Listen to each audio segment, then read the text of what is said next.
Evan had grown used to the quiet hum of the space station. Years of living alone in orbit around a minor star system had made him almost invisible to the world. He worked on machinery, calibrated sensors, and occasionally floated through the observation decks watching distant stars flicker. Life was simple, predictable, and safe. It was exactly what he wanted after the chaos of his past, though a small part of him, buried deep, felt a strange emptiness. He could never quite explain it, and he had learned to ignore it. The day began like any other, with the soft mechanical sounds of the station waking him from his light sleep. He sipped recycled water from a plastic cup and checked the station's log for the day's maintenance tasks. A sudden alert flashed across the main screen, signaling an incoming vessel.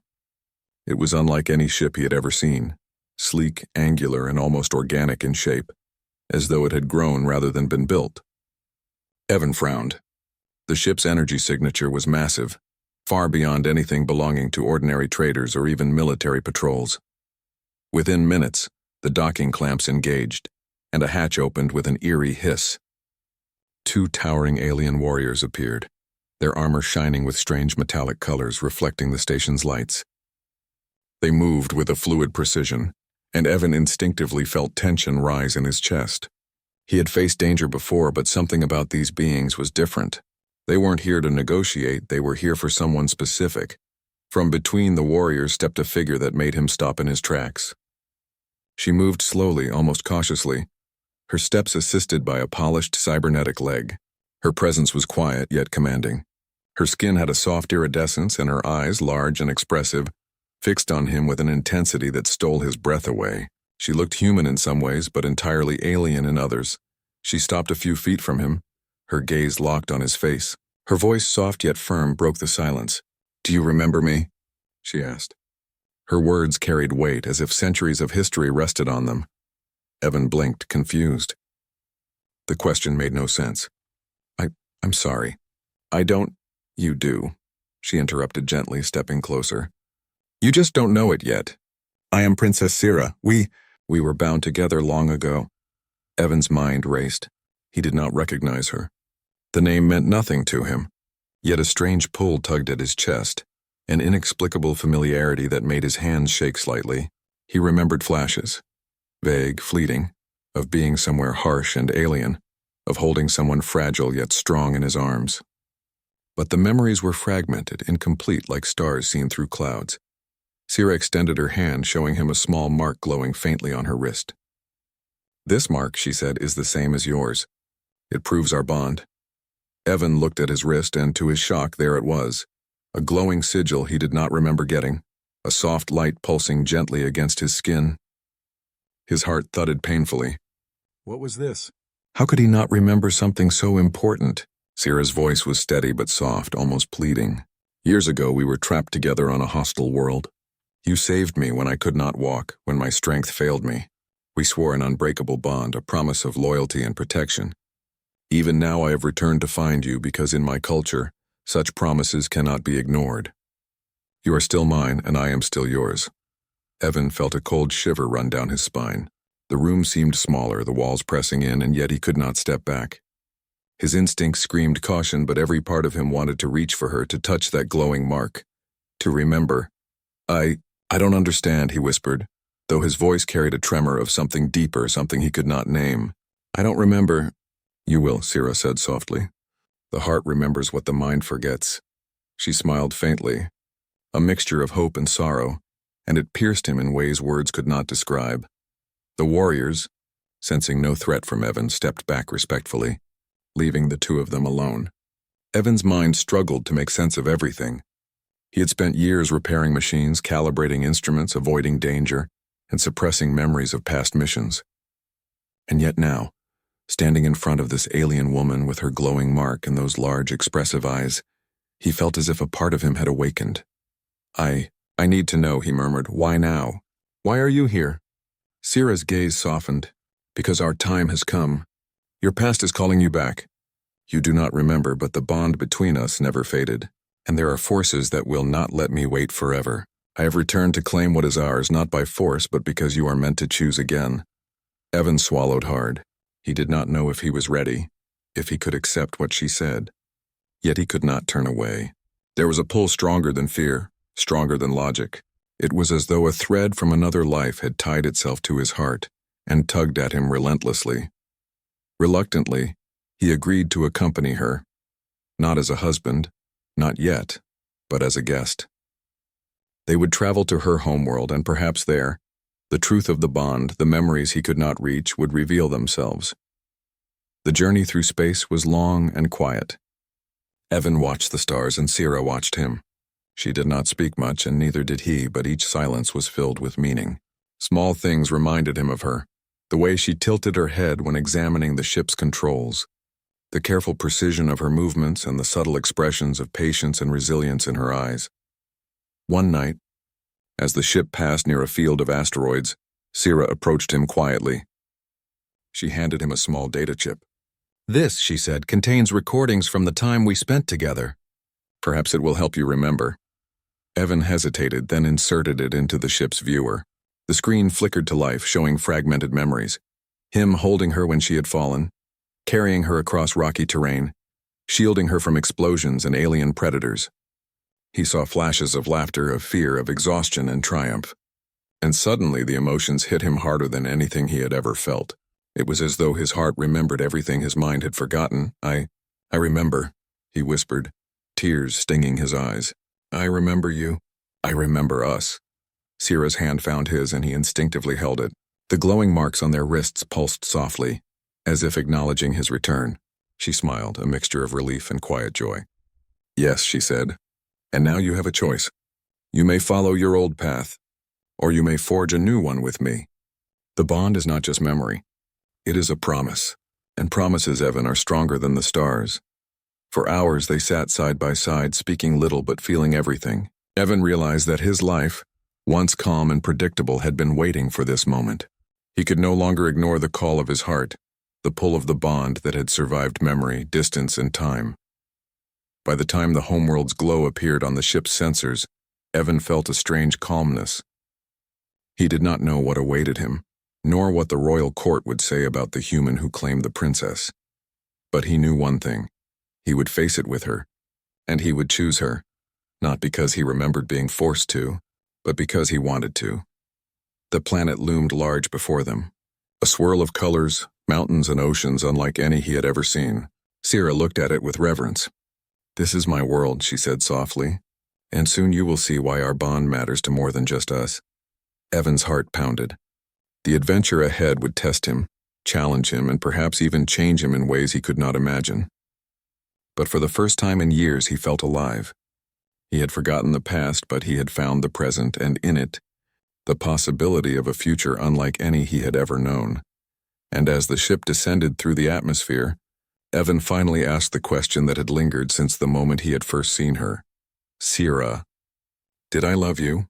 Her eyes glistened with tears, reflecting the alien sun rising over the mountains. She reached out, cupping his face gently, and whispered, "You still do. You simply forgot." The alien planet was more magnificent than Evan had imagined. As their ship descended, he saw vast oceans stretching beyond the horizon, mountains that pierced the clouds, and cities glowing with light that pulsed in rhythm with the planet's heartbeat. Yet the beauty was not what struck him most. It was the energy, the life in the air, the quiet hum of civilization that made him feel both small and connected at the same time. Sira guided him through the landing port with ease, though every step reminded Evan of the cybernetic legs she relied on. Despite her disability, there was strength in her presence, a quiet authority that demanded respect. People turned to look as they passed, whispering among themselves. Nobles, officials, and guards watched closely, some with curiosity, some with suspicion. Evan could feel the tension in the air. This world was not used to humans in positions of influence, much less standing beside a princess. Sira walked beside him with calm confidence, but Evan could see the subtle ways she prepared for conflict, her eyes scanning the surroundings, her hand occasionally brushing the hilt of a ceremonial weapon that hung at her side, even though it had not been needed yet. When they reached the royal palace, the doors opened with a sound like thunder. The interior was vast, with high ceilings, intricate carvings, and glowing panels that cast soft light across the marble floors. Nobles in elegant robes lined the hall, their expressions a mix of awe, suspicion, and something that seemed close to anger. A tall figure emerged from the shadows at the end of the hall. He was older, regal, and unmistakably in command. His eyes, sharp and calculating, fell immediately on Evan. Sira stopped beside Evan and bowed slightly, her voice steady but firm. "Father, this is Evan. He is—" "The one I spoke of." The king's eyes narrowed. "A human?" he said, his tone a mixture of disbelief and disapproval. "You are saying this human is the one who stands beside you in bond?"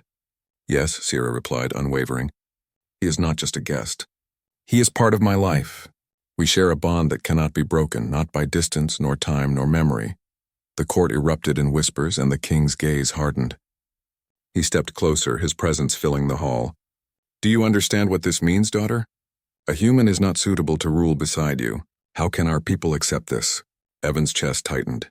He had expected suspicion, but the intensity of the resistance took him by surprise. He glanced at Sira, who gave him a small nod. She trusted him to face this challenge with courage. "Not words alone.